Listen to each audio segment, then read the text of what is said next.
এই খেলায় যিনি আয়োজক অর্থাৎ ছোট উসমান না উসমান আমরা দেখতেছি উসমান যে ফুটবলের প্রতি তার একটা ভালোবাসা যে একটা টান এটা কিন্তু আমরা খুব ছোটবেলা থেকে কিন্তু তাকে দেখি মাঠে।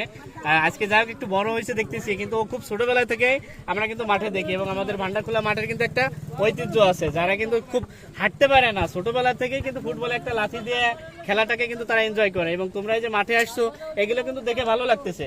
সামনে যে আমাদের টিম সিনিয়র যারা খেলে এখন তাদের থেকে তোমাদের খেলাধুলার মান কিন্তু অনেক ভালো। বর্তমানে যে টিমগুলো খেলে আমাদের এলাকায় তাদের থেকে তোমরা যারা জুনিয়র আছো এদের খেলাধুলা পাসিং স্টাইল স্কিল সবগুলোই কিন্তু তোমাদের অনেক ভালো।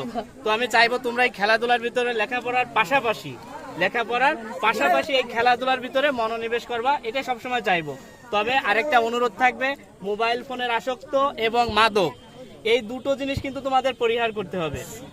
তোমরা যারা ছোট এখন কিশোর এখন বালক কিশোর আছো তোমরা বুঝছো, এই দুটো জিনিস কিন্তু তোমাদের পরিহার না করলে কিন্তু কোনো সেক্টরে কাজ বলো লেখাপড়া খেলাধুলা এই নেশা আর মাদক এইগুলো যদি ত্যাগ না করতে পারো তাহলে কিন্তু কোনো সেক্টরে কিন্তু তোমরা ভালো হতে পারবে না। এই কথাটা ভালো করে মনে রাখবা। যাই হোক আজকের এই 4 দলীয় খেলায় প্রথম স্থান অধিকার করছে কে, কোন দল? উসমান।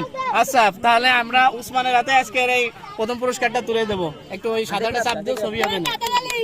আচ্ছা ঠিক আছে, কাপটা উঁচু করে ধরো। আচ্ছা দ্বিতীয় রানার্স আপ হয়েছে। আচ্ছা নাও এই যে হচ্ছে দ্বিতীয় দল হচ্ছে রানার্স আপ হয়েছে যে তারা ভালো খেলছে আর পাশাপাশি যারা